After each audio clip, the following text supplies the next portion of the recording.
Dengan senter yang terang, Ali dapat melihat jelas dari jauh itu laki-laki tua. Siapa dia? Sedangkan gerbang depan kan sudah kukunci. Dia masuk dari mana? Sedangkan satu-satunya loh, pintu masuknya gerbang depan. Kalau dia masuk lompat dari tembok yang tinggi, artinya kehadiran laki-laki tua itu ada niat jahat. Dengan sigap, tanpa rasa takut, Ali membentak, "Ki, hei! Ngapain kamu di sana?" Ali langsung berlari mengejar si Aki tersebut. Belum lagi dekat, si Aki ini membalikkan badannya. Dan jelas dari senter yang dipegang si Ali, tersorot wajah si Aki yang pucat dengan kumis tipis dan jenggot sepanjang dada.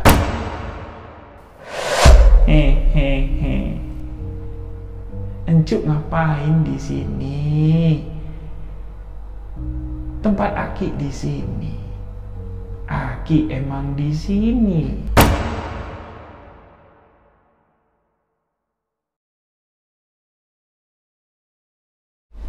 Bismillahirrahmanirrahim. Assalamualaikum warahmatullahi wabarakatuh. Kembali lagi bersama saya, Rio Wijaya, di sebuah kisah misteri.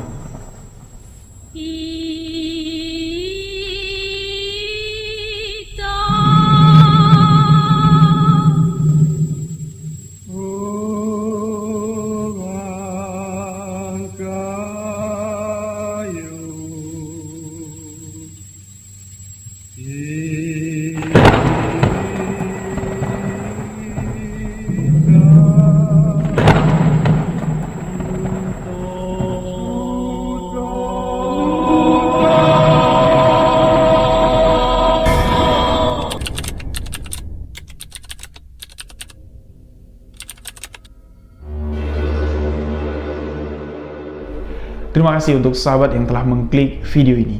Terima kasih untuk sahabat yang telah memberikan dukungan, memberikan support agar channel ini dapat berkembang. Di video sebuah kisah misteri kali ini, kembali saya akan menceritakan sebuah kisah kiriman dari sahabat misteri. Yang mana sahabat yang membagikan kisah ini ingin membagikan pengalaman pribadinya. Beliau bernama Ali. Beliau ini pernah menjadi penjaga makam atau penjaga TPU. Kuncen lah di sini. Di usianya yang muda, Ali mengalami kejadian yang di luar nalar dan membuat keberanian Ali sampai pada hari ini itu tidak berani dia melintas, apalagi sampai masuk di area pemakaman umum. Diceritakan kejadian ini di satu wilayah, di satu tempat pemakaman umum. Jadi saya tidak menceritakan siapa alinya dulu, saya menceritakan dulu latar tempat, latar kejadian ya. Jadi tempatnya di mana, daerahnya tidak dapat saya sebutkan. Ini soalnya tempat pemakaman umum yang ramai. Bahkan sampai hari ini tumpang tindih dari jenazah-jenazah itu masih dilakukan karena lokasinya cukup luas tapi sudah dipadati dengan almarhum-almarhumah yang sudah meninggal. Tumpang tindih dalam arti kata saya katakan tadi.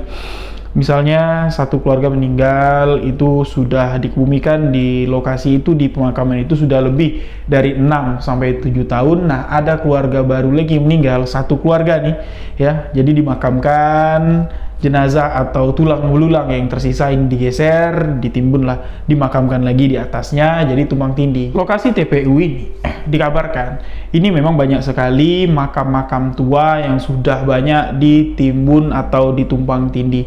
Nah, di sanalah berkembang kabar kalau di lokasi tempat pemakaman umum itu sangatlah angker. Tanpa Ali mengetahui latar belakang yang saya ceritakan tadi, tanpa Ali tahu ya cerita-cerita misteri yang terjadi di lokasi tempat pemakaman umum tersebut, dalam keputusasaan Ali yang pada saat itu bekerja di ibu kota, tepatnya di Jakarta, beliau bekerja sebagai buruh bangunan. Awal Ali bekerja menjadi buruh bangunan Ali ya mendapatkan upah seperti biasa pada umumnya buru-buru bangunan tadi di 1 minggu sekali, atau gajiannya di per hari Sabtu. Dia dapat upah kerja hari Senin, itu dibayarkan hari Sabtu. Namun setelah 4 bulan berlalu, bulan ke-5 sampai bulan ke-6, di setiap hari Sabtunya Ali ini tidak mendapatkan upah seperti biasa, yang mana ketika ditanyakan kepada si mandor, sabar, duit borongannya habis, saya juga belum mendapatkan tagihan.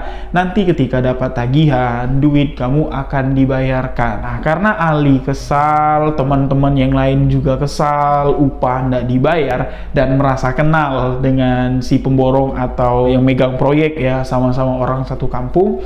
Mereka ini mogok kerja dan memutuskan untuk pulang kampung. Pulanglah si Ali tadi dengan tanpa membawa hasil kerja selama 2 bulan. Untunglah Ali ini belum punya tanggung jawab, dia belum berumah tangga, tapi kasihan teman-teman yang sudah berumah tangga. Tentunya 2 bulan tidak digaji, kebutuhan rumah tangga ini dapat dari hasil pinjam utang sana sini. Setibanya Ali sampai di kampung halamannya, dia cerita sama ibu bapaknya. Ibu bapaknya pun marah, tapi Ali tidak dapat berkata apa-apa, cuman memegang janji dari si mandor dengan mengatakan nanti kalian pasti kubayar, upah kalian pasti kubayar, tapi tidak tahu kapan. Selama di kampung ya, Ali yang biasa megang duit, ini tidak megang duit, jalan kemana-mana, duduk di warung kopi, bawa duit pas-pasan, rokok minta temen sana sini. Pada suatu sore, Ali bertemu dengan temennya, sebut saja dengan nama Thomas. Thomas mengatakan, "Li, daripada kamu pusing-pusing, daripada kamu lontang-lantung sembari nunggu kamu dibayar gaji sama si mandor, atau sebelum kamu mendapatkan pekerjaan baru, mau ndak kamu aku tawarin kerja? Nih ada nih, loka kerjaan," kata si Thomas. "Kerjaan apaan?" kata si Ali. Thomas mengatakan, "Ya kalau kamu mau sih, kalau kamu berani, ada tuh tempat pemakaman umum, ndak ada yang jagain, kabar-kabarnya mereka nyari tukang ronda malam-malam." "Ah, gila kau," Ali bilang kayak gitu sama Thomas. "Gila kenapa?" "Ya enggak lah, kalau mau kau aja lah, aku enggak berani. Ngapain juga malam-malam ronda di kuburan? Apa yang dijaga di kuburan itu?"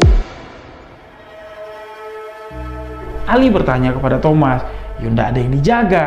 Tapi kan justru enggak ada yang dijaga, itu juga menutup kemungkinan enggak ada maling di sana. Ya ngapain juga kalau kamu ambil job itu, ngapain juga kamu ronda sampai tengah malam? Setidaknya dilihat warga kamu ada di sana jaga, ya sudah. "Ah, enggak lah, aku takut." "Ya, kamu pikir-pikir aja dulu, daripada kayak sekarang ngopi, rokok enggak ada, rokok pinta juga sama aku," Thomas bilang. "Yaudah, kalau aku mau nanti, aku kabarin kamu." Ali mengatakan seperti itu pada Thomas. Ya sudah, selesailah pembicaraan pada sore hari itu. Jujur Ali mengatakan semalaman Ali mikir, daripada aku lontang-lantung, betul juga yang kayak Thomas bilang. Ngapain juga kuburan dijagain? Siapa juga yang mau maling di kuburan? Atau siapa juga tengah malam mau main-main di kuburan? Sudahlah, besok aku temuin Thomas, aku iyain. Nah, besoknya ketemulah Ali dengan si Thomas di tempat kerjanya si Thomas. Ali langsung to the point mengatakan, "Mas, tawaran kemarin tukang jaga TPU atau tukang jaga kuburan masih kosong ndak? Masih bisa ndak kalau aku masuk?" "Ya udah, kalau kamu mau nanti pulang kerja, kamu kesini lagi, biar barengan kita temuin pengurus makam. Mana tahu rezeki kamu ada, kamu masuk, bisa kerja di sana." Ya sudah, karena itu pagi Ali bertemu dengan Thomas di tempat kerjanya si Thomas.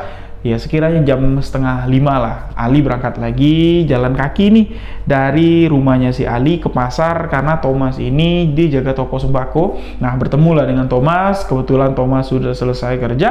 Berangkatlah mereka ke rumah si pengurus tempat pemakaman umum tersebut. Dan perlu sahabat-sahabat ketahui, tempat pemakaman umum tempat Ali kerja ini cukup jauh dari rumahnya. Jadi ada beberapa kampung yang memang tidak ada tempat pemakaman di kampungnya. Rata-rata termasuk keluarga atau warga yang ada di tempat Ali tinggal, di kampung tempat Ali tinggal, ya ini alternatifnya dimakamkan di tempat pemakaman umum tersebut. Makanya tadi saya bilang lokasinya cukup luas tempat pemakaman umum tersebut, karena ini sumbangan swadaya dari 3 kampung. Jadi ramailah yang dimakamkan di sana. Nah, singkat cerita, di sore hari itu bertemulah Ali dengan si pengurus pemakaman tersebut. Kita sebut saja dengan nama Pak Umar. Pak Umar mengatakan kepada Ali, ya sudah, kalau kamu bersedia, memang di sini ndak ada peraturan kamu harus jaga tuh yo keliling-keliling setiap jamnya, ndak. Yang paling penting dan wajib kamu lakukan satu, mulai dari Ba'da Isya jam 8 lah, itu kamu harus standby di pos, ya setidaknya menjelang subuh. Sekali 2 kali kamu keliling ngecek situasi, baik itu bisa pakai motor, naik sepeda, atau jalan kaki, itu sudah cukup. Dan yang terpenting lagi, Pak Umar bilang, ketika ada pemakaman, kamu harus ada setidaknya untuk bantu-bantu, bukan untuk tukang gali kuburan, karena tukang gali kuburan itu sudah ada yang mengerjakan. Setidaknya kamu tahu di mana letak pemakaman baru. Mendengar itu, Ali pun di sini mengelus dada. Berarti tidak diharuskan istilahnya patroli menjaga makam-makam yang banyak dan lokasi yang cukup luas itu. Sepakatlah dengan upah yang cukup, Ali menerima pekerjaan tersebut, dan Pak Umar mengatakan kalau memang iya, besok malam kamu sudah bisa datang dan menjaga makam ini.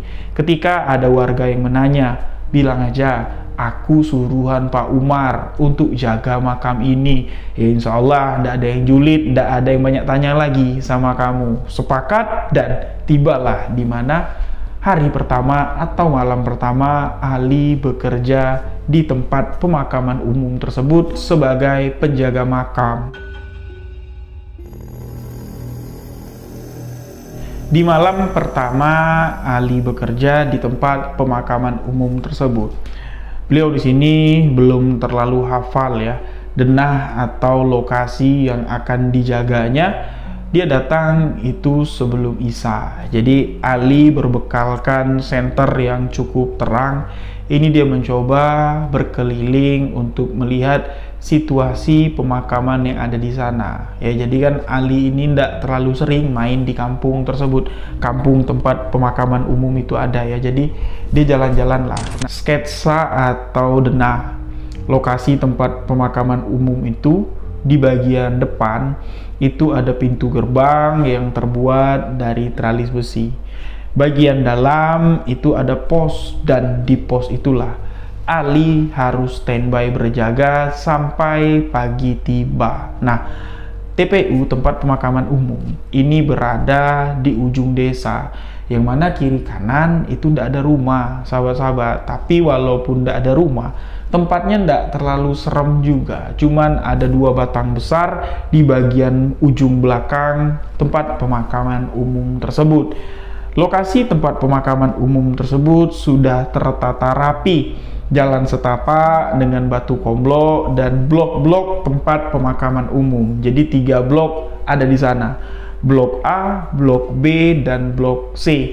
Jadi pembatas antara blok A itu jalan setapak, pembatas blok B yang ada di tengah-tengah. Nah, pembatas B dengan C ini ada jalan setapak juga.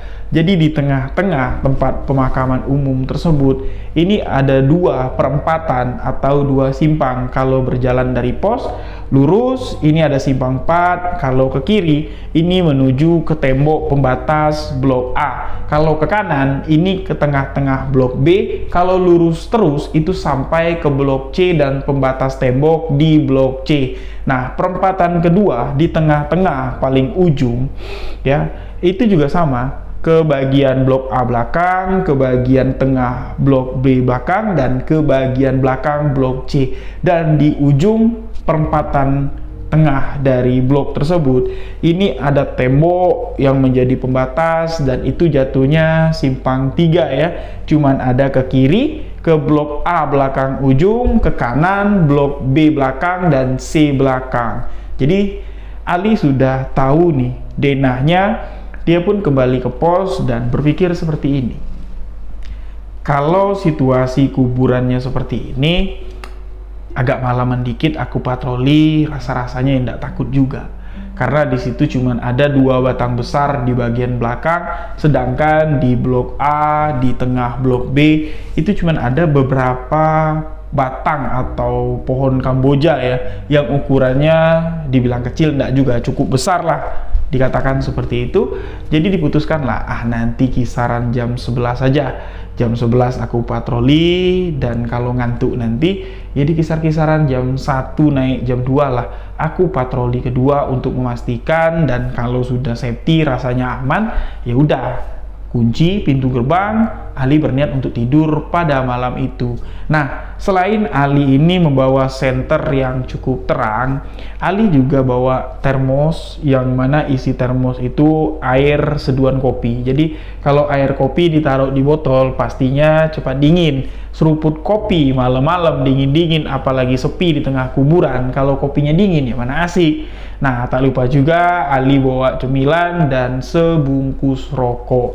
Malam pertama Ali dinas di sana, nggak ada perasaan aneh, nggak ada perasaan yang mengerikan lah. Jam 11 sesuai jadwal dia jalan keliling-keliling, sampailah ke bagian belakang tengah blok B. Dilihat pojok kanan disenterin pohon besar, aman. Sebelah kiri juga aman, balik ke pos. Dan begitu juga di jam setengah 2 dini hari, Ali sampai di tengah-tengah blok B saja. Dia senter-senter, aman, ndak curiga, ndak terjadi apa-apa. Ya sudah, balik lagi lah dia ke posnya. Nah, keesokan harinya, jatuhnya malam kedua, Ali dinas di pemakaman umum tersebut. Baru di sini ada satu kejadian yang membuat Ali berpikir, apakah kejadian semalam ini kejadian yang ganjil atau janggal, atau cuman kebetulan saja? Karena malam pertama sukses, tidak ada rasa takut yang timbul di diri Ali. Malam kedua, sifat manusianya pun di sini mulai muncul, agak sedikit sombong dan songah.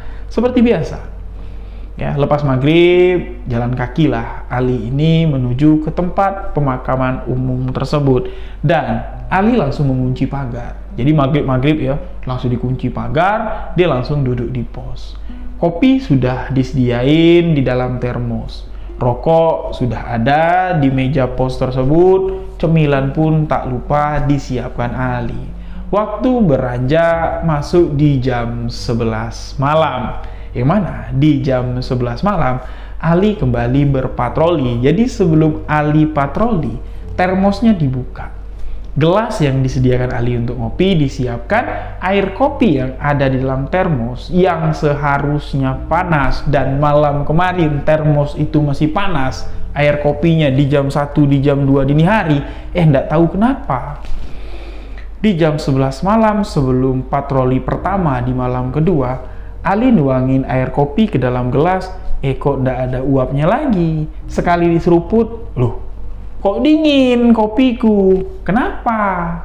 Ali berpikir ya mungkin dari rumah tadi aku ndak kenceng nih nutup termosnya. Ya sudahlah, diseruput kopi dinginnya, rokok ditaruh di atas meja, sebatang rokok diisap sama si Ali. Di jam 11 malam dengan senter terangnya, Ali pun mulai berpatroli.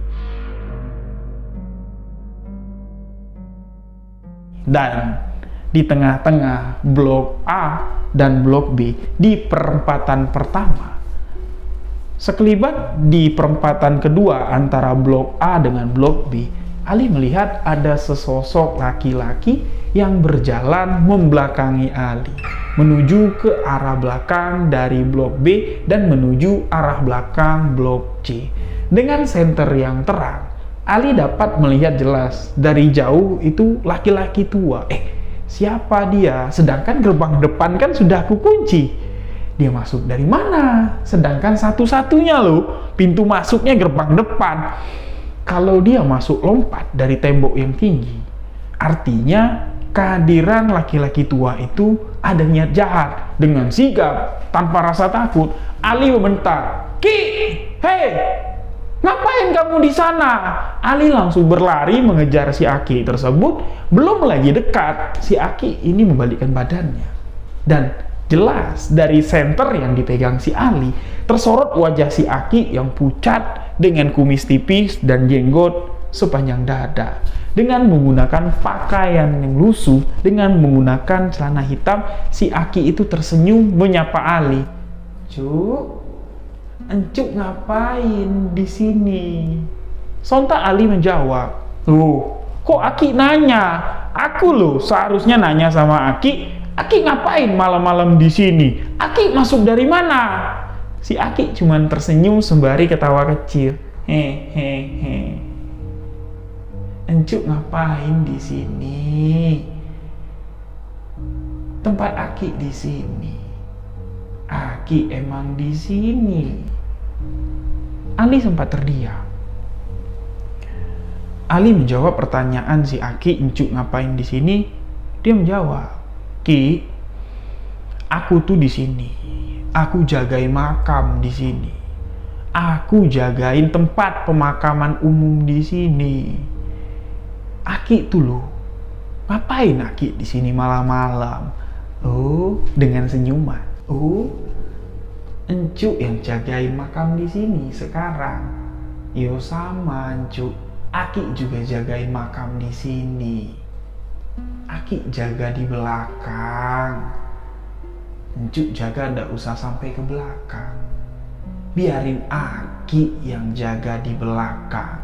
Sontak saja di sini pikiran dari Ali seperti ini. Oh, berarti ketidaktahuan aku, berarti di sini ada dua penjaga makam, si Aki tua ini dan aku. Nah, karena ngerasa ada enak, si Ali ini kan sudah membentak, sudah menuduh.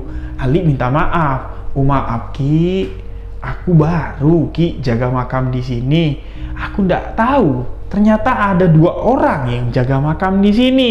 Ya sudah, Aki jagalah di belakang, biar aku jaga di depan. Tapi nanti kalau Aki sudah selesai muterin belakang, yuk ngopi-ngopi yuk di pos yuk. Aku tadi bawa kopi." Si Aki tersenyum dan mengatakan, "Terima kasih.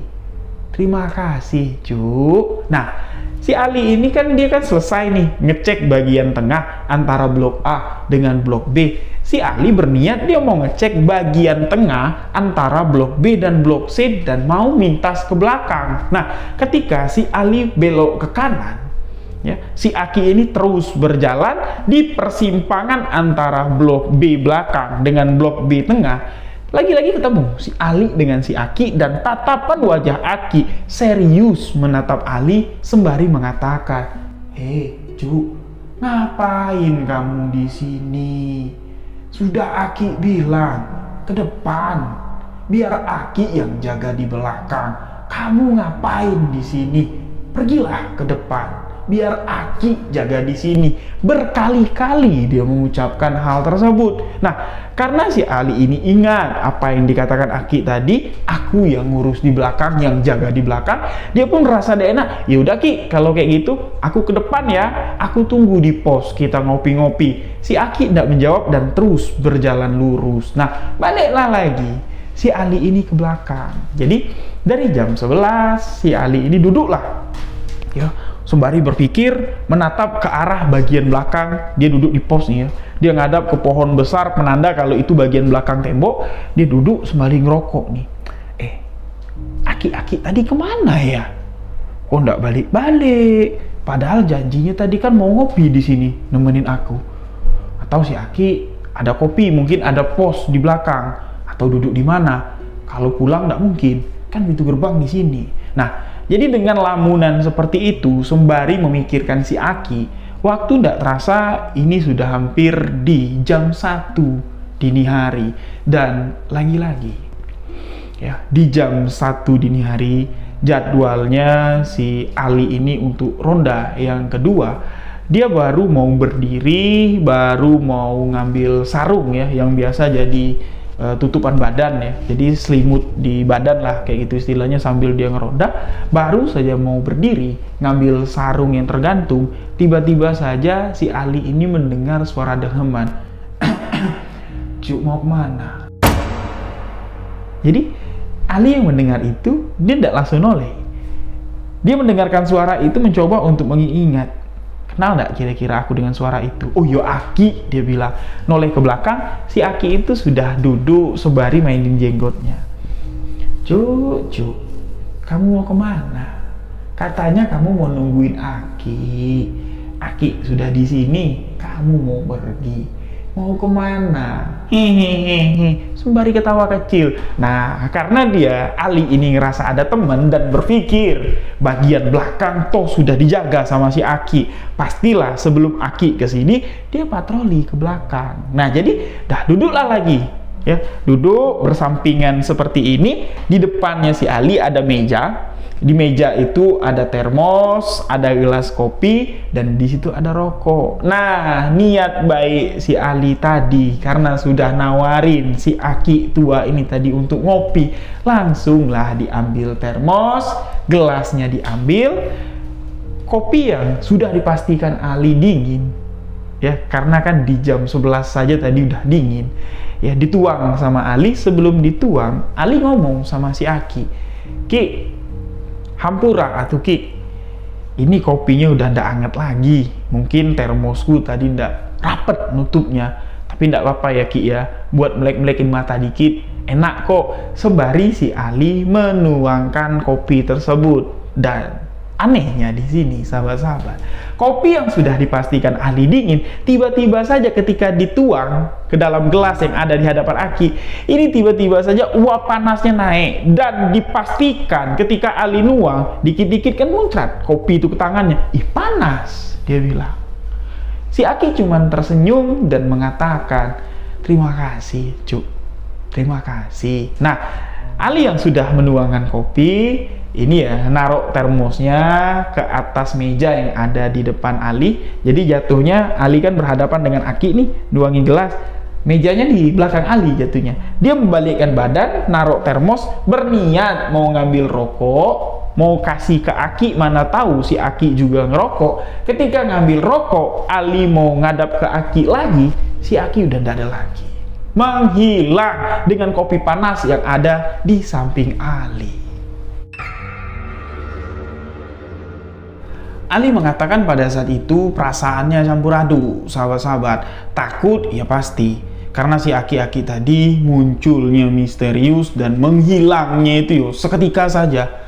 Dan dibalik rasa takut, Ali menyimpan rasa penasaran yang begitu besar dengan sosok si Aki. Dan dia ingat, si Aki mengatakan kalau Aki jaga di belakang, dan berkali-kali Aki mengatakan kamu di depan saja, jangan ke belakang. Sontak di sini rasa takut dari Ali berubah menjadi rasa penasaran dan curiga. Takutnya si Aki-Aki misterius ini tadi, ini punya niatan jahat dan tengah melakukan sesuatu yang tidak baik lah di belakang sana, entah sedang mencuri makam atau sedang ngapain, yang mana itu adalah kewajiban tanggung jawab dari Ali untuk mengkondisikan makam itu aman, bebas dari hal-hal yang aneh, kedatangan orang-orang aneh seperti si Aki tadi. Walaupun si Aki bilang ya dia sama-sama jaga di sana, tapi yang munculnya mendadak, hilangnya pun mendadak, curiga pun timbul, dan keberanian pun timbul pula di hati Ali. Dengan membawa senter, Ali pun bergegas langsung menuju ke arah belakang, tepatnya blok C bagian belakang. Namun baru sampai di perempatan kedua antara blok B dengan blok C di malam itu, di kisaran hampir masuk jam 2 lah, Ali bilang. Jadi itu ada pohon Kamboja yang cukup besar. Ali seketika saja berhenti mendengar suara tangisan. Kok ada suara tangisan? Ali memperhatikan ke sekitar, disenterin satu-satu di sekitarnya. Tidak ada apa-apa, bulu tengkuk udah mulai merinding. Nah, langkah pelan Ali pun kembali maju sembari memperhatikan satu persatu pohon-pohon yang ada di sekitaran Ali Dan ketika hampir sampai di bagian belakang antara blok B dengan blok C, di situ kan ada 2 pohon besar, saya katakan. Nah, Ali nyenter di situ. Nyenter di situ dan terlihat di situ ada sosok perempuan yang sedang duduk, dan seketika saja sosok itu kayak lompat dari pohon tinggi tersebut sembari menangis. Lewat di hadapan Ali. Sontak melihat itu jelas di depan matanya. Ali tidak berpikir panjang. Ali muter kepala, Ali berlari sekuat mungkin meninggalkan pos, meninggalkan tempat pemakaman umum tersebut di jam 2 dini hari. Jelas yang dilihat Ali adalah perwujudan yang dikatakan orang kuntilanak. Nah, setibanya di rumah, Ali merasa meriang, Ali merasa menggigil, dan di keesokan harinya, Ali pun terdemam. Jadi baru 2 malam nih, Ali jaga di makam tersebut. Di malam ketiga, Ali tidak bisa jaga, namun di siangnya, di hari ketiga, Ali sudah merasa enakan, Ali pun mampir dia ke tempat Thomas untuk bertanya kepada Thomas, tahu nggak Mas? Kamu cerita-cerita mengerikan atau cerita-cerita orang yang melihat sosok penampakan kuntilanak di wilayah dekat tempat pemakaman umum tersebut. Thomas ketawa. Kok kamu ketawa? Ali bilang, yo kamu tuh nanyanya aneh, Li. Aneh kenapa? Tanya Thomas. Ya wajar, kalau kamu di tempat pemakaman umum, di kuburan, kamu melihat sosok kuntilanak, pocong, hantu, dan segala macamnya, ya itu wajar. Sedangkan kita sedang di rumah aja, sering penampakan sosok itu muncul. Jadi pertanyaan kamu tuh aneh. Ya wajar kamu melihat itu, mungkin kamu ada salah. Enggak kayak gitu juga lah Mas. Sesalah-salahnya aku, apa salah aku sampai diketawain, sampai dibuat kayak gitu sama kuntilanak itu. Nah, jadi kembali Ali ini bertanya sama Thomas, Mas, kamu tahu nggak kalau di makam itu ada aki-aki tua yang jaga. Soalnya semalam aku ketemu sama si aki-aki itu dan dia mengatakan Aki juga jaga di sini, Cuk. Tapi Aki jaga di belakang. Nah, Thomas mengatakan aku tidak tahu menahu kalau masalah itu. Kalau kau mau tahu lebih jelas, kau tanya saja sama si Pak Umar yang mengurus tempat pemakaman umum tersebut. Ali mengajak si Thomas, tapi Thomas posisinya sedang jaga toko sembako ya. Tidak bisa, dan Ali pun akhirnya pergi sendirian ke rumah si Pak Umar. Lagi-lagi ketika Ali menceritakan, Pak maaf Pak, semalam aku ndak bisa jaga. Kenapa? Tanya Pak Umar. Demam Pak. Loh kok bisa? Masuk angin? Kata Pak Umar. Enggak. Masa iya Pak? Aku dimunculin sosok kuntilanak. Dia terjun dari pohon yang ada di belakang dekat blok C. Takut Pak. Jelas sekali. Pak, Bapak tahu ndak Pak? Banyak ya Pak kejadian-kejadian menakutkan di sana. Lagi-lagi Pak Umar ketawa. Nah, Ali merasa kayak dipermainkan.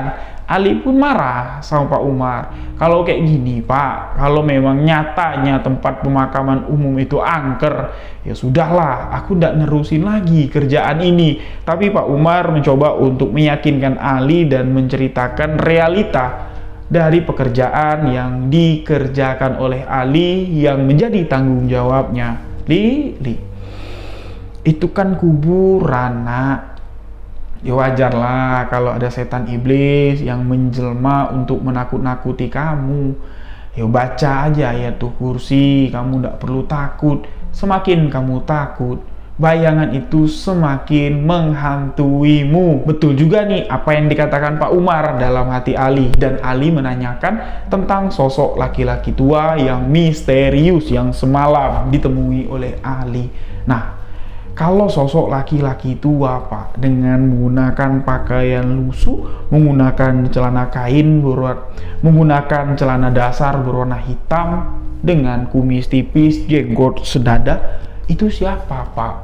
Aku ketemu di jam 11 malam, terus juga tiba-tiba saja muncul di posku. Aku tanya Aki siapa? Dia bilang aku yang jaga di belakang.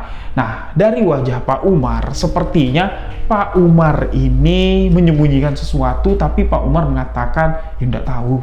Mungkin warga sekitar, mungkin dia jagain makam keluarganya. coba besok kalau kamu ketemu, ndak usah kamu pedulikan.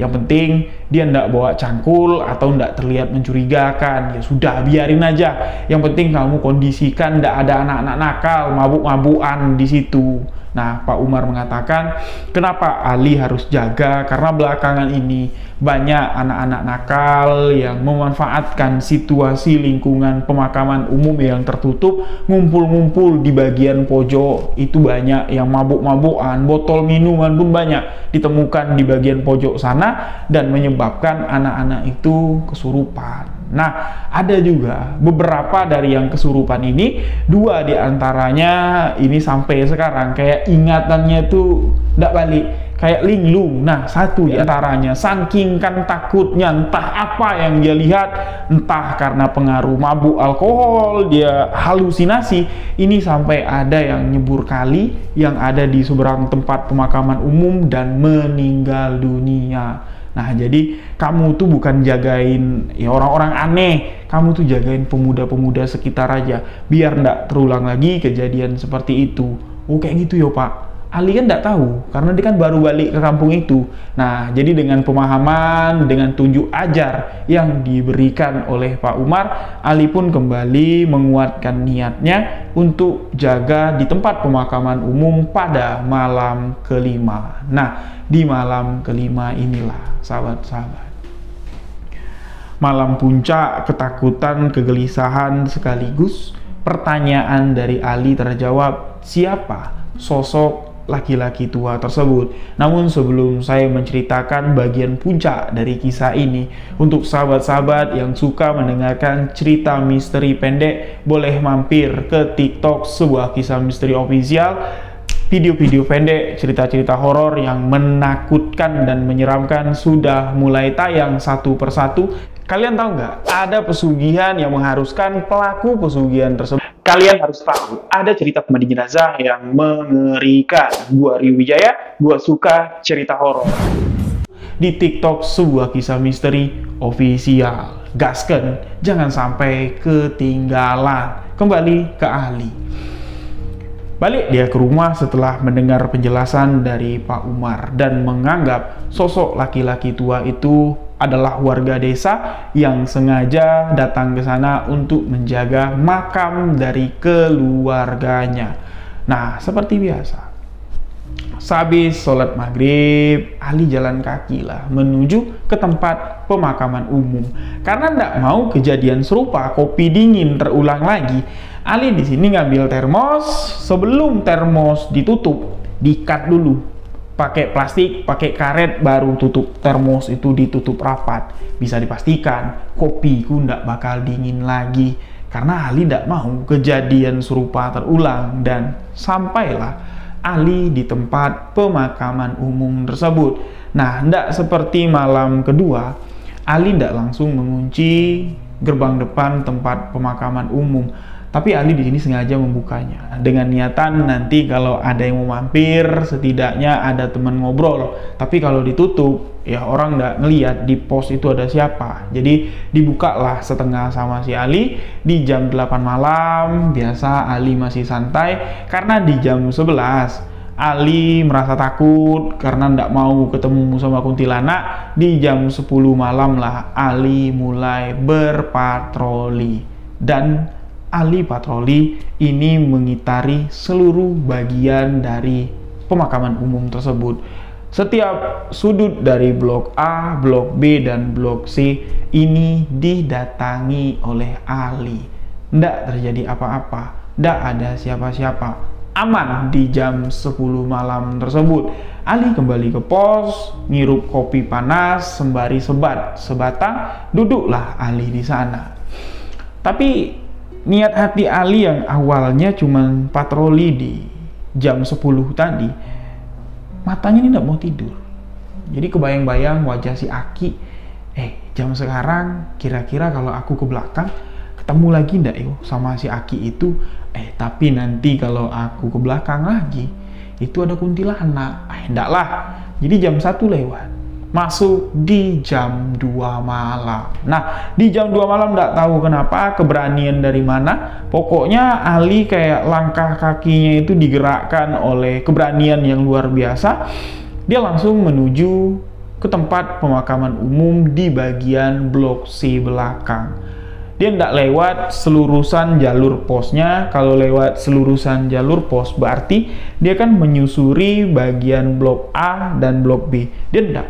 Dia lewat depan, dia langsung mau nembus ke blok C depan dan menyusuri dari blok C depan menuju ke pohon kembar yang ada di belakang, langsung menuju ke blok C belakang. Otomatis, walaupun dia lewat sisi kanan atau lewat sisi blok C, persimpangan itu akan tetap dilewati oleh Ali di jam 2 malam. Sinar rembulan cukup terang. Senter Ali di sini tak kalah terangnya.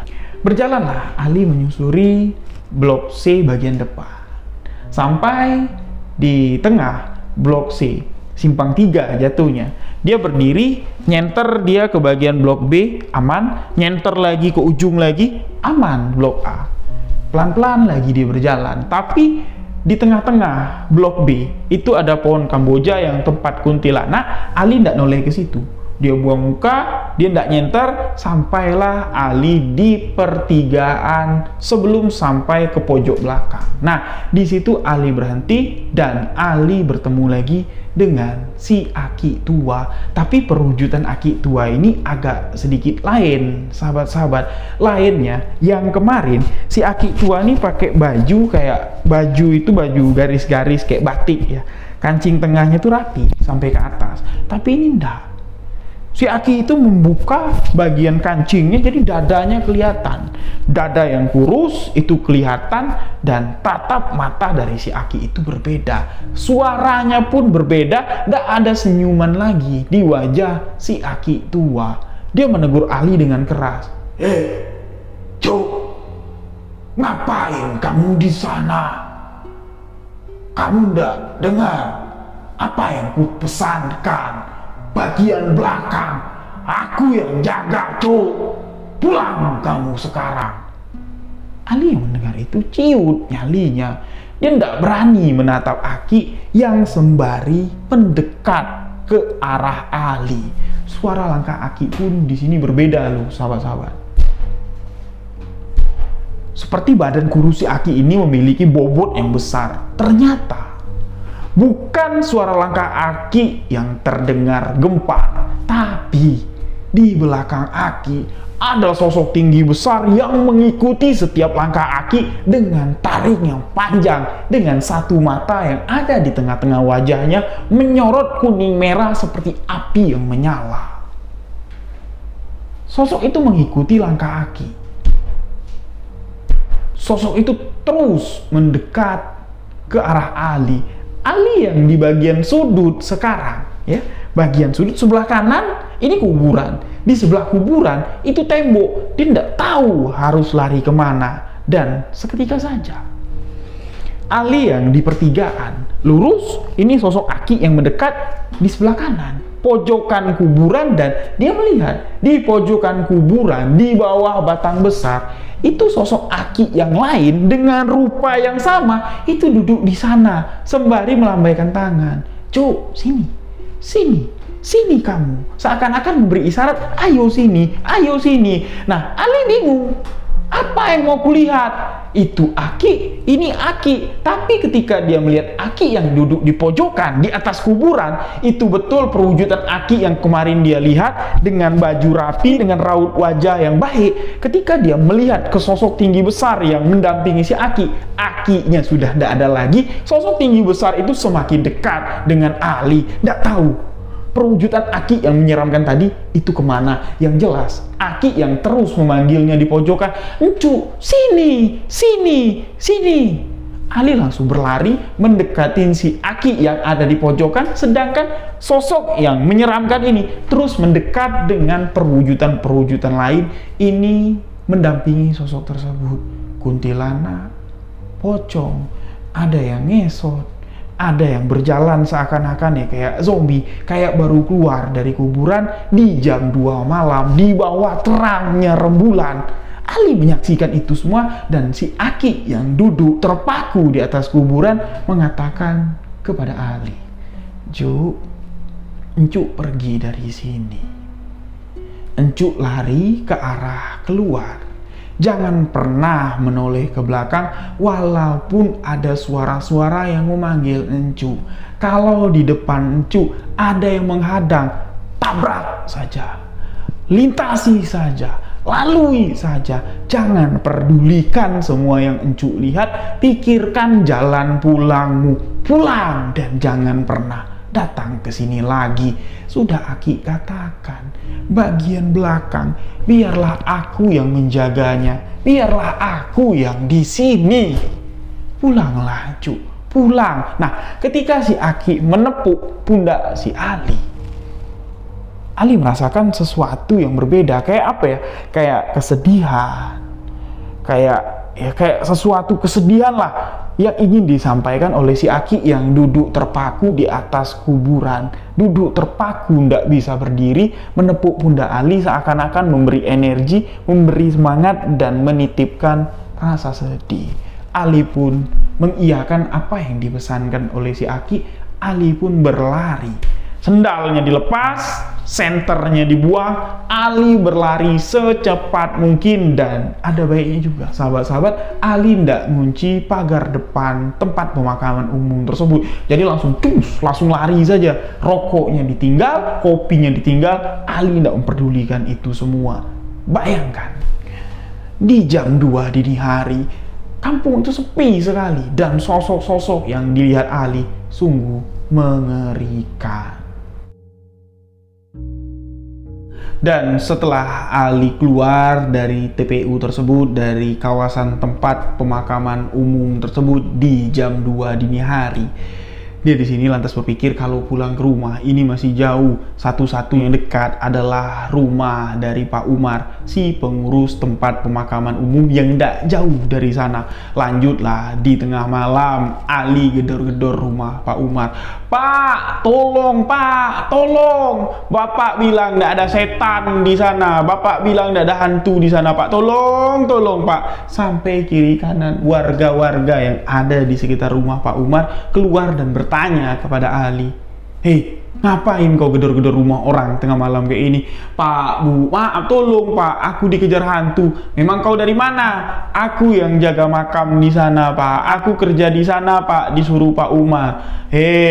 Pantas lah kau, bangunin aja lah si Umar nyari gara-gara lagi." Nah, jadi dari situlah digedor terus sama si Ali. Bangunlah si Pak Umar dengan wajah yang ngantuk ya, dengan sedikit marah, bertanya sama si Ali, "Ngapain kau kesini, Li?" "Aku ndak tahu mau kemana Pak, mau balik takut jauh." "Kenapa?" "Aku dikejar setan Pak, aku dikejar hantu." "Ah, kau ini mabuk ya?" "Ndak Pak, Bapak yang mabuk." Ali bilang kayak gitu dan Pak Umar pun nyuruh masuk. Nah, setibanya di dalam, Ali di sini marah lah, merutuk. Kalau orang Jambi bilang tuh, "Bapak tahu ndak apa yang kulihat? Itu mengerikan Pak. Sosok-sosok yang datang itu mengerikan, dan sosok kakek tua yang aku bilang, si Aki itu pasti Bapak kenal. Itu siapa? Kenapa si Aki itu datang di tempatku kerja? Kenapa si Aki itu seakan-akan tahu segalanya di sana dan melarang aku untuk datang lagi ke sana?"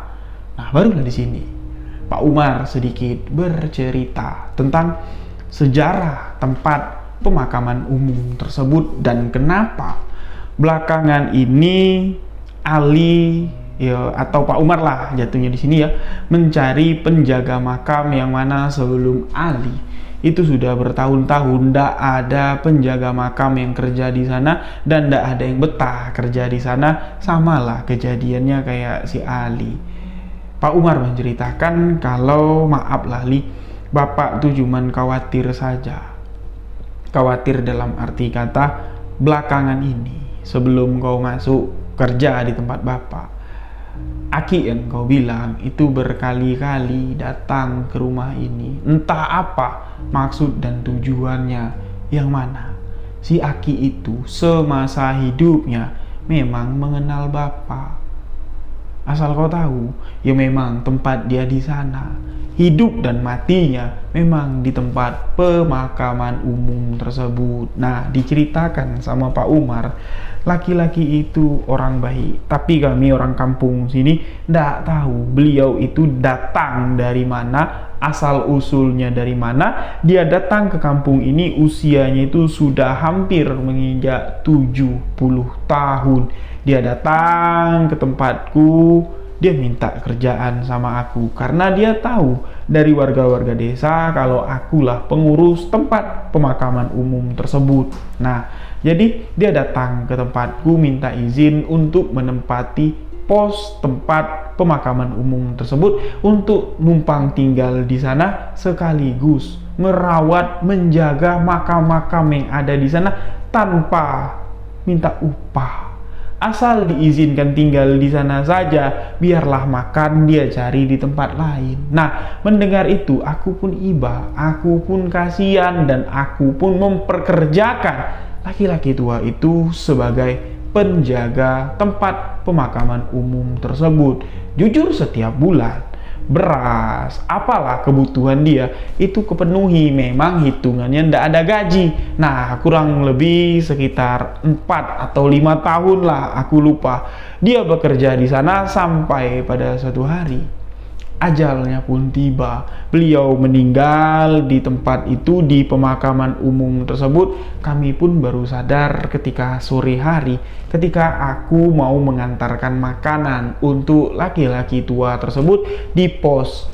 Laki-laki tua itu sudah tergeletak, tak bernyawa. Kami bawalah ke rumah sakit, diotopsi. Ternyata beliau meninggal sudah dari siang, dan jenazahnya kami makamkanlah di bagian belakang tempat pemakaman umum tersebut. Yang mana di bagian belakang tempat pemakaman umum tersebut, lubang makam yang kami tempati untuk si laki-laki tua yang tidak tahu asal usulnya di mana, itu adalah makam tua yang konon katanya angker. Tepat di bawah batang yang besar itu. Kau tahu tidak, batang besar itu sudah banyak penebang kayu dari luar daerah. Kalau yang ada di sekitar sini penebang kayu sudah angkat tangan, tidak sanggup untuk menebang 2 batang tersebut. Nah, jadi di bawah situlah dulu ada makam keramat lah, dikatakan di sana. Makam keramat itu kami gali, kami makamkanlah orang tua itu di sana. Dan semenjak dimakamkan di sana, banyak warga yang melihat aktivitas masih sering dilakukan almarhum. Gimana aktivitas dia masih hidup? Ya seperti itulah hari-hari dilihat warga ketika malam tiba. Gentayangan arwahnya menempati tempat pemakaman umum tersebut. Dan kemarin kan ku ceritain, ada beberapa pemuda yang mabuk-mabuk di sana. 2 itu linglung kayak hilang akal, 1 meninggal dunia, dan yang lain bersaksi kalau mereka itu diteror oleh sosok laki-laki tua itu. Laki-laki tua itu yang menakut-nakuti mereka dengan perwujudan yang menyeramkan sekali. Nah, sekarang kau datang bawa cerita kalau laki-laki tua itu yang nyelamatin kau. Yo, aku bingung. Ada apa dengan kau, nak? Ada hubungan apa kau dengan laki-laki tua itu? Nah, Ali yang mendengar itu ya dia tambah bingung. Aku yang takut, kok malah si bapak ini yang lebih panik dan lebih takut lagi, dan menganggap Ali memiliki kekuatan batin. Tapi dibalik itu semua, Allah Subhanahu wa Ta'ala telah merencanakan ini semua. Niatan Ali kerja di sana bukan untuk niku-niku. Niatannya tulus, niatannya baik, dan si Aki penjaga makam yang sudah meninggal, betul yang dia katakan, aku yang jaga di sini. Dia menjaga bukan untuk membuat onar, tapi anak-anak yang datang, anak-anak yang mabuk-mabuk di sana, ya wajar diusir dengan aki-aki tersebut. Dan si Pak Umar mengatakan, kau ini aneh. Beberapa penjaga makam yang pernah aku tempati, ya di posisi yang kayak kamu kerja inilah, itu malah mereka dihantui oleh Aki itu. Kayak Aki itu tidak boleh makam itu dijaga karena dia yang menjaga. Setiap ada yang jaga itu diusilin, ditakut-takutin. Tapi malah kamu enggak ya, malah kamu dilindungi dari gangguan makhluk-makhluk mengerikan yang ada di sana.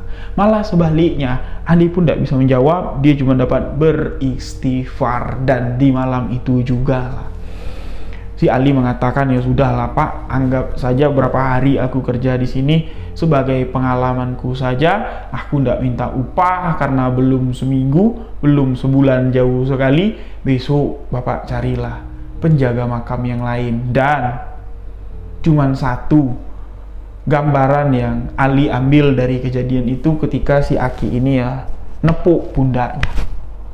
Ya, seakan-akan Aki itu ingin menyampaikan kesedihannya, ya, menyampaikan ya kegelisahannya lah setelah dia wafat, karena mungkin setelah dimakamkan tak ada satupun yang mengingat beliau dan mengirimkan beliau suratul Fatihah atas kematiannya dan mengenang budi baik si Aki telah merawat sukarela tempat pemakaman umum tersebut semasa hidupnya.